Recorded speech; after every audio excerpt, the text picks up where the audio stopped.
सर्दियों के मौसम में अगर ये अरबी, कचालू या फिर घंडियाली स्टफ्ड मक्की की रोटी मिल जाए, साथ में गर्मा गर्म चाय, मक्खन और दही हो घर का बना हुआ, तो ये चूल्हे से निकलती निकलती गर्मा गर्म रोटियां आपका दिन बना देंगी। इतनी ज्यादा टेस्टी ये बनती है। तो चलिए बनाते हैं आज हम इनको। बहुत ही आसान तरीके से आपको ये बनाना बताऊंगी। तो सबसे पहले हम तैयारी स्टार्ट करते हैं। तो यहाँ पे मैंने ली है 300 ग्राम घंडियाली। मैं यहाँ पे घंडियाली का यूज कर रही हूँ। आप यहाँ पे कचालू या फिर यहाँ पे अरबी का यूज भी कर सकते हैं, या अगर आप चाहें तो यहाँ पे आलू की स्टफिंग भी ले सकते हैं। जो भी आपकी पसंदीदा हो आप ले सकते हैं। अभी अभी क्या है कि बरसात के मौसम के बाद जैसे ही पतरोड़े का सीजन होता है या पतीर का सीजन होता है, उसके बाद जो है ये फसल को हार्वेस्ट किया जाता है और सर्दियों के मौसम में अलग अलग तरीके से इसको खाया जाता है। तो आज हम मक्की के आटे में स्टफ करके इनको बनाने वाले हैं। तो यहाँ पे मैंने लिए है 300 ग्राम घंडियाली। इसको हम 4 सीटी लगा के उबाल लेंगे और उसके बाद जो है इसका छिलका निकाल लेंगे। तो यहाँ पे सीटी कितनी लगानी है वो डिपेंड करता है कि साइज कितना बड़ा है इसका। मुझे यहाँ पे 4 सीटी में ये पक के तैयार हुई है। और यहाँ पे जो है ठंडा होने के बाद इसका छिलका निकाल लिया है हमने और उसके बाद जो है अच्छे से इसको मैश कर दिया है। मेक श्योर कि इसमें कोई भी गुठलियां ना हो, ताकि ये अच्छे से जो है मक्की की रोटी में स्टफ कर पाए और रोटी फटे ना। तो अभी ये कम्प्लीटली ठंडी हो चुकी है। अब हम इसमें डाल देंगे 1 मीडियम साइज का प्याज, जिसको मैंने बिल्कुल बारीक बारीक चॉप किया हुआ है। उसके बाद जो है हम इसमें डाल देंगे 3 हरी मिर्चें, जिनको मैंने बहुत बारीक बारीक चॉप किया है। और फिर हम इसमें डाल देंगे 1 इंच अदरक का टुकड़ा, जिसको मैंने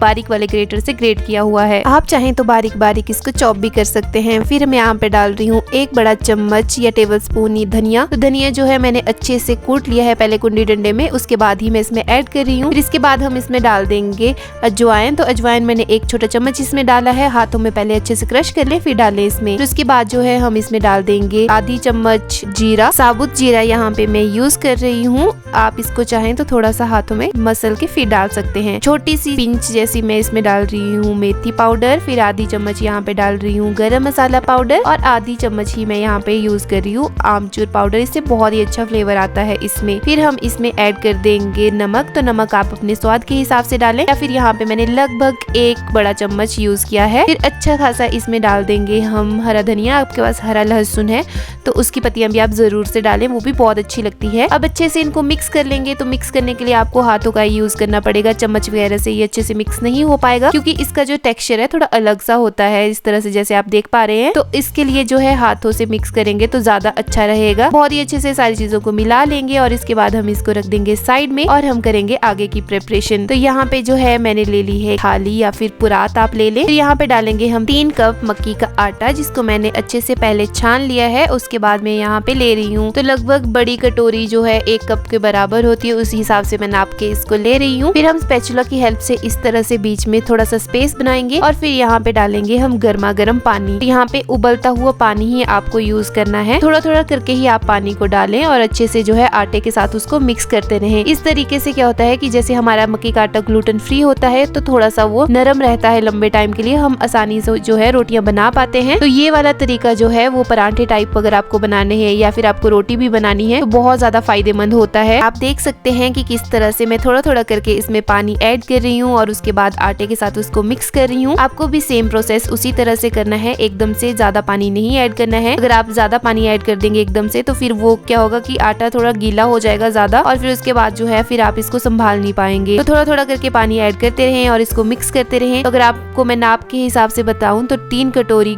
आटे के लिए हमें लगभग 1.5 कटोरी के बराबर पानी जो है वो ऐड करना है। प्रोसेस जो है सेम ही रहेगा। आप थोड़ा थोड़ा करके इसमें पानी को ऐड करें और मिक्स करते रहें। जब जो है आटा हमारा अच्छे से मॉइस्ट हो जाएगा, हर तरफ पानी इसमें हो जाएगा अच्छे से, तो उसके बाद जो है हम इसको ढक के रख देंगे 10 मिनट के लिए। लगभग 10 मिनट के बाद जो है जब हम इसको निकालेंगे तो आप देखेंगे कि आटा हमारा जो है बहुत ज्यादा ठंडा नहीं हुआ है, इतना ठंडा हुआ है कि हम आराम से उसको टच कर पा रहे हैं। तो अब जो है आपको इसको गूंदना स्टार्ट करना है। तो पहले जो है आप आटे को इकट्ठा कर लें, उससे जो है आपको आइडिया लग जाएगा कि हमें पानी और कितना ऐड करना है।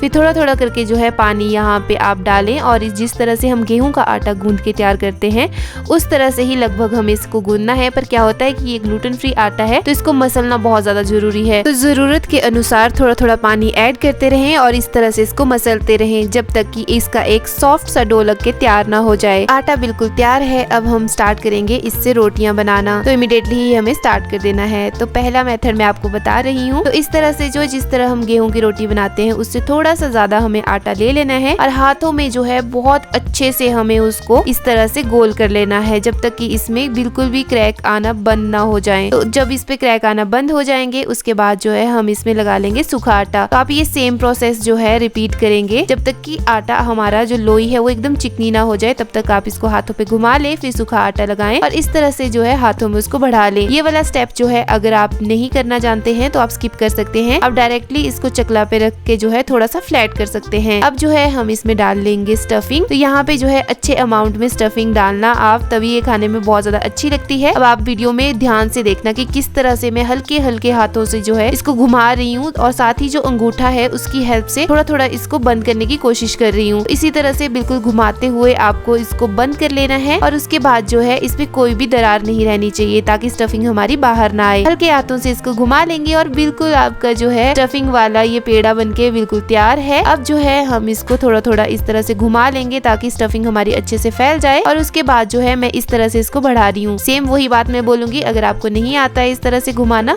तो आप जो है इसको डायरेक्टली चकले पे रख लें, वहीं पे आप इसको फ्लैट कर लें। तो अच्छे से जो है अब उंगलियों की हेल्प से हम इसको बढ़ा लेंगे। तो यहाँ पे मैं बेलन का यूज नहीं करने वाली हूँ, आप चाहे तो कर सकते हैं, लेकिन यहाँ पे जिस तरह से मैं आपको दिखा रही हूँ आपको बेलन की जरूरत पड़ेगी ही नहीं। हल्के हल्के हाथों से जो है इसको इस तरह से फ्लैट करें और उसके बाद जो है जो साइड्स हैं, कॉर्नर्स हैं, उनमें अगर क्रैक आए तो इस तरह से आप उनको बराबर कर लें। तो आप देख सकते हैं कितनी बड़ी रोटी हमने बना के तैयार कर ली है। स्टफिंग कहीं से भी हमारी बाहर नहीं आई है, रोटी हमारी टूटी भी नहीं है। तो बहुत ही आसानी से आप बना के इसको तैयार कर सकते हैं। तो देखो है ना, बहुत ही आसान सा तरीका। परांठा जो है हमारा वो एकदम पतला है, जबकि हमने इसमें स्टफिंग भी कितनी ज्यादा ऐड करके रखी है। तो ये था हमारा पहला तरीका। कैसा लगा आपको आप कमेंट करके जरूर बताना और बहुत ही आराम से आप जो है स्टफ रोटी बना के तैयार कर पाएंगे। तो चलिए अब मैं आपको बताती हूँ नेक्स्ट तरीका, वो भी बहुत ही ज्यादा आसान है, इससे भी ज्यादा आसान है। चलिए तो उसको बनाना हम शुरू करते हैं और इसको रख लेते हैं हम साइड में। तो यहाँ पे मैंने ले लिया है एक छोटे साइज की लोई। अच्छे से जो है हम इसको हाथों में इस तरह से एकदम क्रैक फ्री चिकना बना के तैयार कर लेंगे और उसके बाद जो है हम लेंगे एक दूसरी लोई, उसको भी बिल्कुल अच्छे से जो है हम हाथों पे क्रैक फ्री बना लेंगे, बिल्कुल एकदम स्मूथ कर लेंगे उसको। अभी आप देख सकते हैं दोनों का साइज एक बराबर है, लेकिन हमें एक थोड़ा बड़ा चाहिए तो मैं थोड़ा सा और आटा इसमें ऐड कर रही हूँ और इसको दोबारा से जो है हम एक बराबर कर लेंगे। तो भी आप देख सकते हैं कि एक लोई जो है थोड़ी छोटी है, एक बड़ी है। तो जो छोटे वाली है उसको हाथों से थोड़ा सा हम इस तरह से फ्लैट कर लेंगे और फिर जो है हम इसको साइड में रख लेंगे। बहुत ज़्यादा बड़ा नहीं करना है, बस इतना सा ही हमें इसको करना है और जो कॉर्नर्स हैं उनको हम एक बराबर कर लेंगे। तो अब इसको हम रख लेंगे साइड में और उसके बाद जो है हम दूसरी जो लोई है बड़े वाली उसको भी जो है इसी तरह से बड़ा कर लेंगे। आप चाहें तो डायरेक्टली इसको चकले पे रख के बड़ा कर लें या फिर हाथों से इस तरह से बड़ा कर लें। तो थोड़ा सा जो है इसको उस दूसरी वाली से बड़ा हमें करना है। आप देख सकते हैं किस तरीके से मैं इसको कर रही हूँ और इसको जो है अब हम रख देंगे साइड में और दूसरी जो छोटी वाली लोई है उसको ले लेंगे और उसके ऊपर जो है हम रखेंगे स्टफिंग। तो जितनी भी आपको स्टफिंग करनी है, जिस हिसाब से आपको लेनी है, थोड़ी ज़्यादा ही आप रखें। उसको अच्छे से जो है चिपका लेना है इस पे, एकदम कॉर्नर तक आप इसको ले जाएं, अच्छे से जो है इसको चिपका लें और उसके बाद जो है फिर हम नेक्स्ट का प्रोसेस करेंगे। तो आप देख सकते हैं हर कॉर्नर में अच्छे से जो है स्टफिंग फैल चुकी है। अब लेंगे हम दूसरा जो लोई जो हमने बड़ी ली थी, जिसको थोड़ा बड़ा हमने बढ़ाया है उसको, और सारे कॉर्नर जो है हम आपस में अच्छे से चिपका लेंगे। उसके बाद हम इसको दूसरी साइड को पलट देंगे और फिर बीच में प्रेस करेंगे। ऐसा करने से स्टफिंग जो है वो कॉर्नर्स तक आ जाएगी और आप देख सकते हैं कि अब जो है हमारी रोटी अच्छे से चिपक चुकी है। तो इसीलिए जो है हमने एक रोटी बड़ी रखी थी और एक थोड़ी छोटी रखी थी, क्योंकि ये मक्की का आटा है ना, तो ये रोटी की तरह ऐसा नहीं होता है कि थोड़ा बढ़ जाएगा।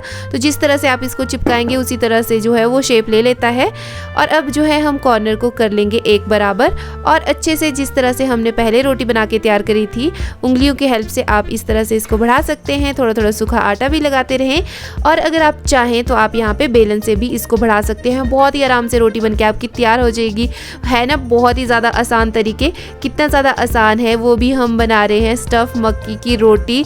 यहाँ मक्की की रोटी बनाना ही इतना मुश्किल होता है और हम तो बना रहे हैं स्टफ़ मक्की की रोटी, और स्टफिंग में हम बिल्कुल भी कॉम्प्रोमाइज़ नहीं कर रहे हैं। तो आप देख सकते हैं कितना पतला हमने मक्की का परांठा बना के तैयार कर लिया है। स्टफिंग बिल्कुल भी बाहर नहीं आई है, कॉर्नर्स एक बराबर है, कहीं से रोटी टूटी नहीं है। तो चलिए अब हम बनाते हैं तीसरे तरीके से। तो ये है ट्रेडिशनल मेथड, जैसे कि आमतौर पे घरों पे बनाई जाती है रोटी। तो थोड़े बड़े साइज़ की लोई हमें ले लेनी है, हाथों पे अच्छे से उसको स्मूथ कर लेना है और उसके बाद जो है हम इसकी बनाएंगे कटोरी। तो इस तरह से आप देख सकते हैं मैं यहाँ पे पानी लगा के इसको बढ़ा रही हूँ। पानी लगाने से क्या होता है कि रोटी हमारी एकदम से स्मूथ होती रहती है और ड्राई नहीं पड़ती है, यही इसका एक फ़ायदा होता है। बाकी और इसका कोई ये कंसर्न नहीं है। सूखे आटे से भी आप इसको बना के तैयार कर सकते हैं। तो अब जो है मैं इसको थोड़ा सा जो है कटोरी की शेप में पकड़ूंगी, मतलब थोड़ी सी उंगलियों को मोड़ लूँगी और अच्छे से जो है इसमें स्टफिंग कर लेंगे हम। फिर आप देख सकते हैं किस तरह से आराम आराम से जो है मैं इसको हाथों में घुमा रही हूँ और साथ के साथ जो मक्की का आटा है उसको थोड़ा ऊपर ऊपर के लिए प्रेस कर रही हूँ। तो इस तरह से आराम से जो है ये इसको हम टक कर लेंगे और उसके बाद जो है फिर हम चाहें तो यहाँ पे सूखा आटा लगा सकते हैं या फिर आप पानी से भी इसको बढ़ा सकते हैं। पर क्योंकि मैंने आटा ऑलरेडी सॉफ्ट लगा के तैयार किया है तो मुझे जो है यहाँ पे पानी लगाने की बिल्कुल भी ज़रूरत नहीं है। मैं सूखा आटा लगा के ही इसको इस तरह से बढ़ाऊंगी। तो आराम आराम से उंगलियों की हेल्प से, एक तरफ हथेली की हेल्प से और एक तरफ उंगलियों की हेल्प से जो है हम इसको पहले गोल कर लेंगे और हल्के हल्के से जो है इस तरह से, जिस तरह से रोटी को हम झाड़ते हैं ना, उसी तरह से इसको उंगलियों की हेल्प से प्रेस करते रहेंगे और जो हमारी हथेली है पीछे उससे भी थोड़ा थोड़ा इसको प्रेस करते रहेंगे और हमारी एक बड़ी रोटी बनके तैयार हो जाएगी। तो कॉर्नर्स को आप इसको बराबर कर लें और अब सेक लेते हैं हम रोटियों को 1 बाय 1। तो रोटियां सेकने के लिए सबसे पहले जो है तवे को आपको ग्रीस करना होगा। तो यहाँ पे मैंने तेल लगा लिया है। तवा जैसे ही अच्छा गर्म हो जाएगा हम इस पे डाल देंगे रोटी। तो रोटी को सेकने में लगभग 1 से 2 मिनट लग जाएंगे। 1 से 2 मिनट के बाद ही आप इसको छेड़ें, उससे पहले आप इसको बिल्कुल भी हिलाएं नहीं, बिल्कुल भी, नहीं तो ये टूट सकती है। तो आराम से जो है चाकू से पहले इसके स्क्रैचेस कर लें कॉर्नर्स को और उसके बाद जो है फिर आप इसको उलट पलट करते हुए दोनों साइड से अच्छे से सेक लें। जब अच्छी सीख जाए उसके बाद इस पे आप ऑयल, घी या बटर जो भी आपने अप्लाई करना है उसको अप्लाई कर दें। आप देख सकते हैं रोटी हमारा फूलना स्टार्ट हो गई है। तो अब जो है इसको हम दूसरी साइड को पलट देंगे। इस साइड में भी अच्छे से लगा लेंगे ऑयल और उसके बाद जो है हम दोनों साइड से इसको अच्छे से पका लेंगे। आप चाहें तो ऑयल, घी लगाना परहेज़ भी कर सकते हैं। आप इसको डायरेक्ट गैस पे से फ्लेम पे सेक सकते हैं और बाद में बटर के साथ एंजॉय कर सकते हैं। तो दोनों साइड से हमारी रोटी अच्छे से पक गई है। अब रोटी क्योंकि थोड़ी मोटी होती है और स्टफिंग भी है अंदर, तो आपको इसको अच्छे से जो है प्रेस करते हुए सेक लेना है। रोटी हमारी अच्छे से बनके तैयार हो चुकी है। तो इसी तरह से हमें बाकी की रोटियां भी सेक के तैयार कर लेनी है। मैं एक और आपको बता रही हूँ। तो जैसे ही आप सेकंड रोटी डालेंगे उससे पहले आपको सेम प्रोसेस रिपीट करना है। जैसे हमने पहले थोड़ा सा ऑयल लगाया था और फिर ग्रीस किया था, उसी तरह से तवे को दोबारा ग्रीस कर लेना है। दोनों साइड से जो है हमें थोड़ा थोड़ा को पका लेना है। 1 से 2 मिनट का टाइम लगेगा हर एक साइड को और उसके बाद ही हमें इसको दूसरी साइड को पलट देना है। तो दोनों साइड से जो है रोटी जब अच्छे से पक जाएगी तो उसमें जो है हम ऑयल लगाएंगे बढ़िया से और उसके बाद जो है इसको प्रेस करते हुए सेक लेंगे। आप देख सकते हैं ये वाली रोटी भी हमारी कैसे फूल चुकी है। तो इसी तरह से जो है आपकी रोटियां भी फूली फूली बनेगी। बस आपको ध्यान रखना है बताई गई तरीकों पे और जो है ये रोटियां जो है बहुत ही अच्छे से बनके तैयार हो जाती हैं। कोई भी झंझट आपको नहीं होगा अगर आप बताए गए स्टेप्स को अच्छे से फॉलो करेंगे। तो दोनों साइड से अच्छे से प्रेस करते हुए इसको कुरकुरा होने तक सेक लें और फिर उसके बाद जो है हम इसको निकाल लेंगे और बाकी की रोटियां भी जो है आप सेम प्रोसेस से जो है सेक के तैयार कर लें। और आप देख सकते हैं कि इतने आटे से हमने 6 रोटियां बना के तैयार की हैं। तो स्टफिंग और आटा बिल्कुल बराबर बराबर हुआ है अगर आप अच्छे से जो है स्टफिंग करके तैयार करेंगे। अब मैं आपको दिखा देती हूँ कि स्टफिंग देखो कितने कॉर्नर तक जो है अच्छे से फैली हुई है।